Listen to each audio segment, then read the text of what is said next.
This is where we come from, yeah, we did it. City on my back, I'm committed. This is where we come from, yeah, we made it. Now the whole team celebrating. We like,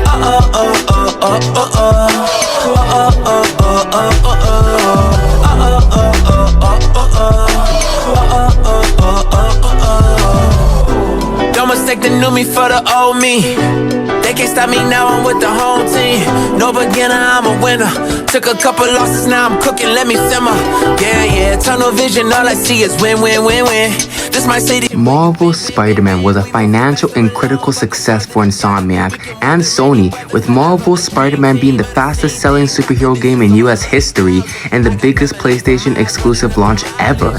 And it drove a 65% increase in game profits for Sony, and it has sold more than 20 million units worldwide. And it won many Game of the Year awards.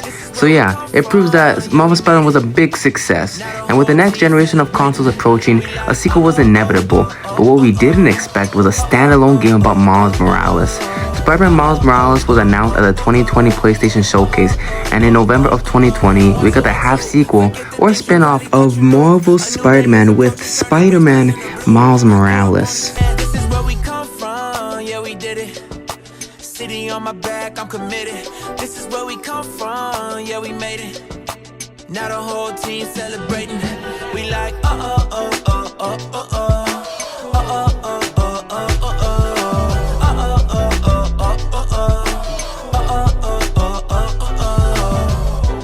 Marvel's Spider-Man Miles Morales was developed by Insomniac Games and was published by Sony Interactive Entertainment for the PlayStation 4 and PlayStation 5. Development on Miles Morales began following the release of 2018's Marvel's Spider-Man. Its development ran concurrently with Ratchet & Clank Rift Apart.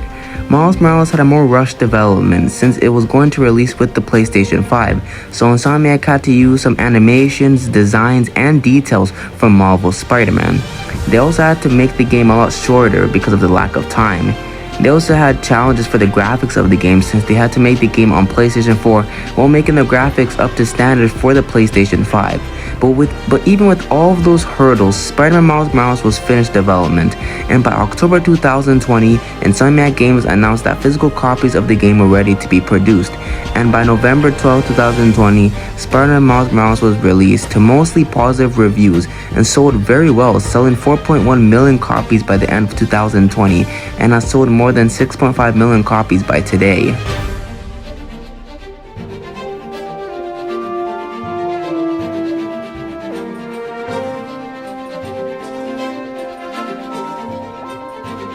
Spider-Man Miles Morales' graphics are a whole masterpiece in itself.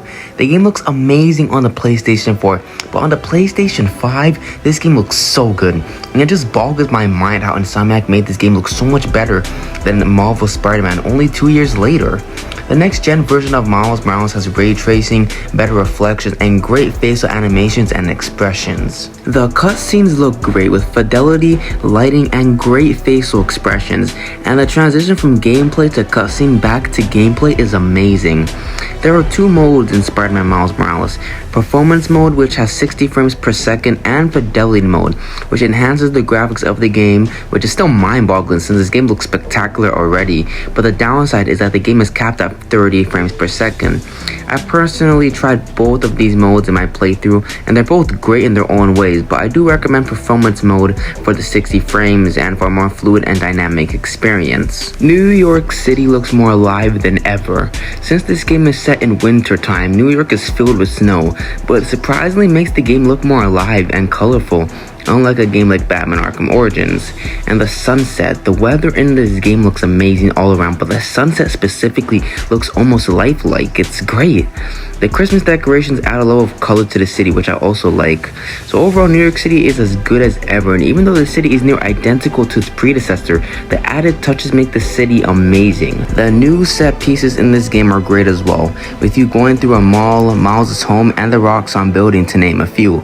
But a lot of the old set pieces make a return, like the Fisk outposts, which is cool to see, but it's kind of disappointing since the DLC for Marvel's Spider-Man had a lot new set pieces and locations. So I thought that Spider-Man Miles Morales would also have a lot of new set pieces. The animations for this game are amazing, especially Miles Morales' swinging animations. Miles swings with finesse and flair, and his swinging animations are so unique and flamboyant. You can see that Miles is just enjoying himself as he swings. Peter does as well, but his animations are more stern and efficient. And you can see the differences with them as they swing, which is pretty amazing to say the least. Speaking of swinging, there are a whole new variety of tricks that Miles can do while swinging, and the animations are just so good. It's just bonkers at times. You can also use your Venom powers while swinging to get extra airtime, which I really like and was a great feature by Insomniac. The animations for combat are great as well, with Miles' animations being more loose and going with the flow, and the animations show how Miles is a lot more expressive than Peter is. Peter's animations in Marvel's Spider-Man show how Peter's more responsible and calculating when swinging or fighting. Miles' animations show his freedom of expression, which I absolutely love. A big theme in the story is to express yourself and be yourself, but more on that later. Photo mode is back and has been expanded with a ton of new features to use, and you can make amazing photos out of the photo mode. Like seriously, the photos you can make are wallpaper worthy. That's how good they are. The podcasts are also back with J. Jonah Jameson as the star, talking about Spider-Man and Miles Morales and their mayhem. But there's also a whole new podcast with the Dynacast, which is a nice change of pace from the funny but brooding J. Jonah Jameson podcast. The suit selection also makes a return in this game, with not as much suits as Peter, but still has great suits for Miles to wear. My personal favorites were the classic suit, the Golden Pride suit, and the Into the Spider-Verse suit, to name a few. There are also a ton of collectibles you can get in this game, just like the first. There are many collectibles like postcards, time capsules, sound capsules, and even underground caches. The voice talent here is great, with Yuri Lowenthal coming back to voice Peter Parker, and new talent such as Troy Baker as Simon Krieger and Najee Jeter as Miles Morales. John Pisano returns to compose the musical score for Spider-Man Miles Morales. Unlike Marvel's Spider-Man's game music, which had more of an orchestral-based theme, Miles Morales' soundtrack mixes orchestral themes with hip-hop music. 3 original songs were created for the soundtrack, which are I'm Ready by Jaden Smith, Where We Come From, and This Is My Time. And the music is great, and I was bumping my head to the music on multiple occasions while swinging in the game. Overall presentation here is great, and is probably better than Marvel's Spider-Man overall.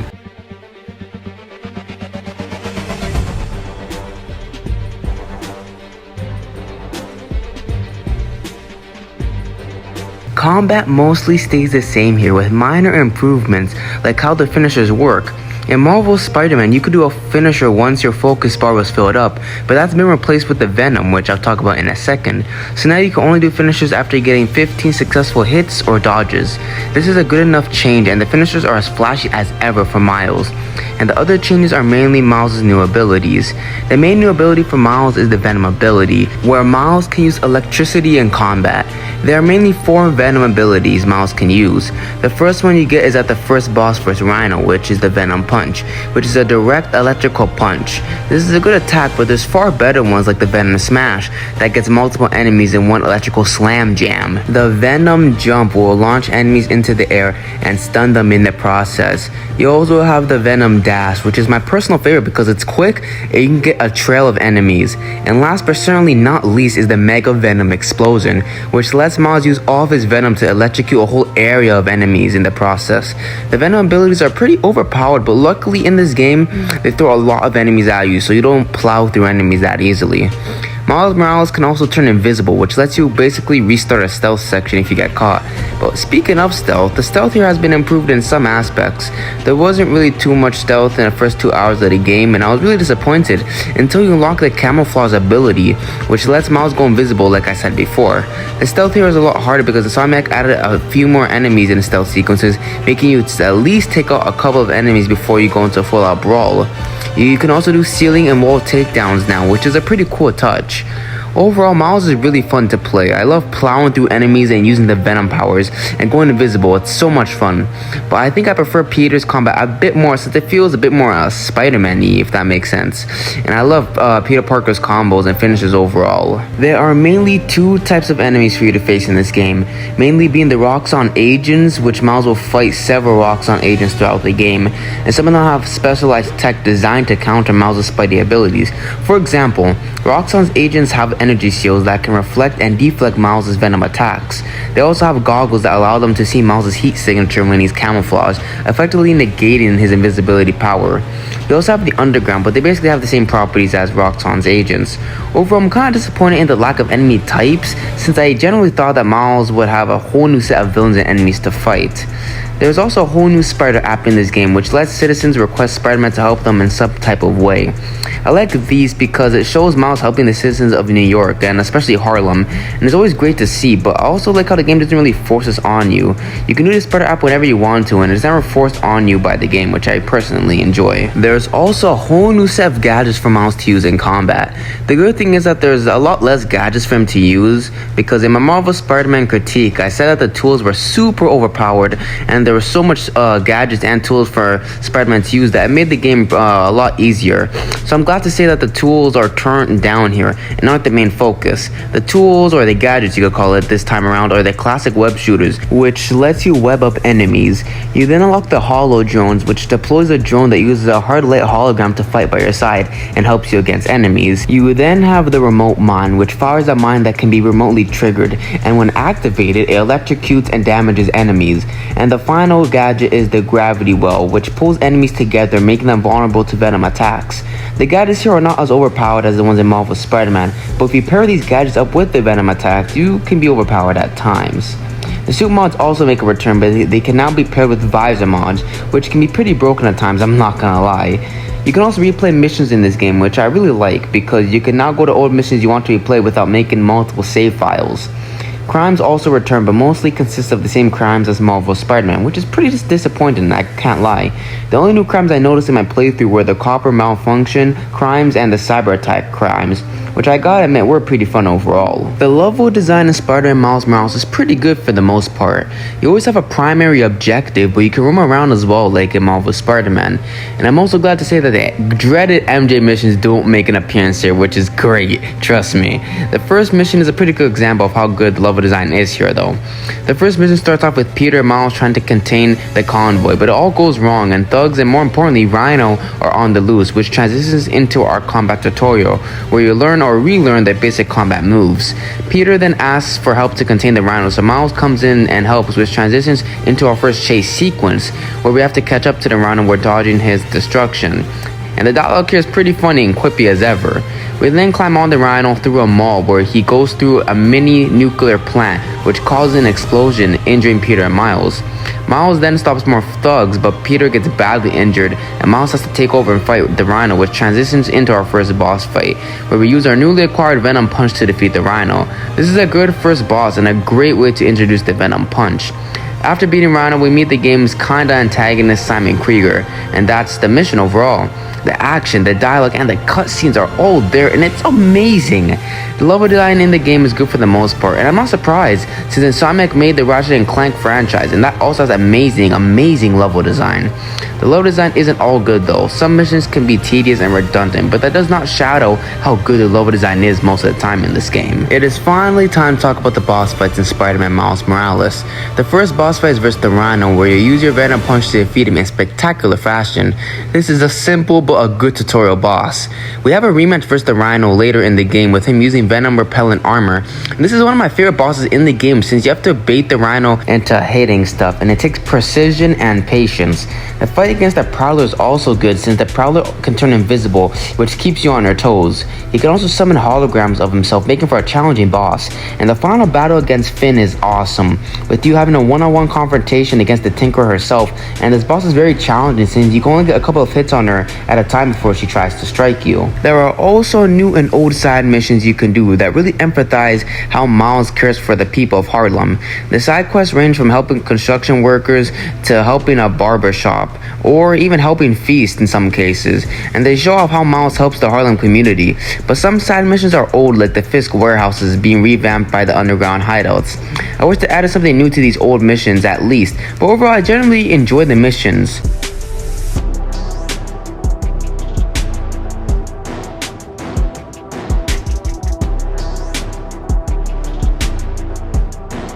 The game begins with Miles on a subway with the people we must learn to protect, and upon exiting to the streets of Harlem, Peter texts him about the convoy.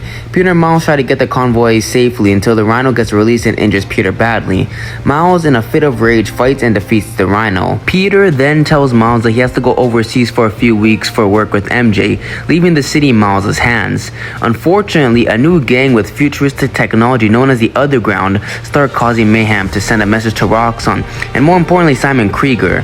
As Miles tries to stop the Underground, he finds out that his uncle is the Prowler and that his best friend Finn is the head of the Underground and is using her gang to get revenge on Roxxon and Krieger. After their experimental technology killed her brother, Miles tries to convince Finn to get Roxxon by the book, but Finn is too revenge hungry that she ignores Miles and almost kills him in the process. Miles then continues to chase after Finn, and Miles takes down Finn and absorbs the energy of the Nuform reactor, but he can't hold the energy for long. Finn sees the error of her ways and sacrifices herself to save all of Harlem. Miles, barely alive, has his community come to his aid, and Krieger is arrested, and that's basically how the story ends. I'm torn on the story because on one hand, the story is very repetitive and very predictable, but on the other hand, it has great characters for the most part and great themes. The conflict between Spider-Man and the Tinker becomes a conflict between Miles and Finn, between two friends, about what really makes a difference, what can actually make a change, and I generally like this conflict. The Prowler was also in the story, but I thought that he had no importance and he could be easily taken out of the story, but it's cool seeing Uncle Aaron in this game. Simon Krieger is one of the antagonists and is a bad one at that. He's a generic villain with a generic goal and a generic story. Luckily, he's barely in the story, so that's why I didn't mention him too much. I love how the story develops Miles, from him being new with his powers to being the hero of Brooklyn and Harlem as a whole. I also love how the story humanizes Miles, since we didn't get that much cutscenes with him in Marvel Spider-Man. Miles' story arc is unique and the best here. At the start of the game, we see Miles trying to live up to the mantle of Spider-Man, but at the end of the game, we see Miles reject that mantle overall and instead be himself, and more importantly, express himself, making for a wonderfully produced character arc. This is an incredible journey about a kid finding out who he is. Every power he gets, every ability we unlock is a representation of Miles' growth and his struggle. Every cutscene, every action goes into this one core idea, which is to express yourself, whatever that may be. It is cheesy sometimes, sure. Is it always delivered well? No, but that doesn't make it any less meaningful. It doesn't make it any less Spider-Man. Overall, the story here is good for the most part, with a couple ups and downs. We like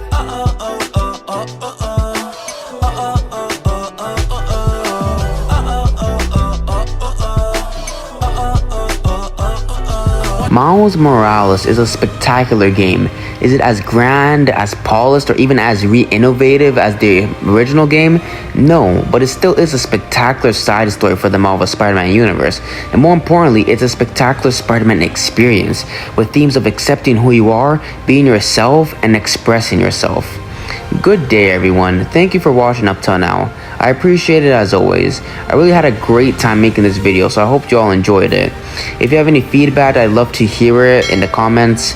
And yeah, I hope you all like this video. If you have any suggestions on other games or even other media I should talk about, leave it all in the comment section below. Either way, have a good day, stay safe, I love you all, and remember to always express yourself.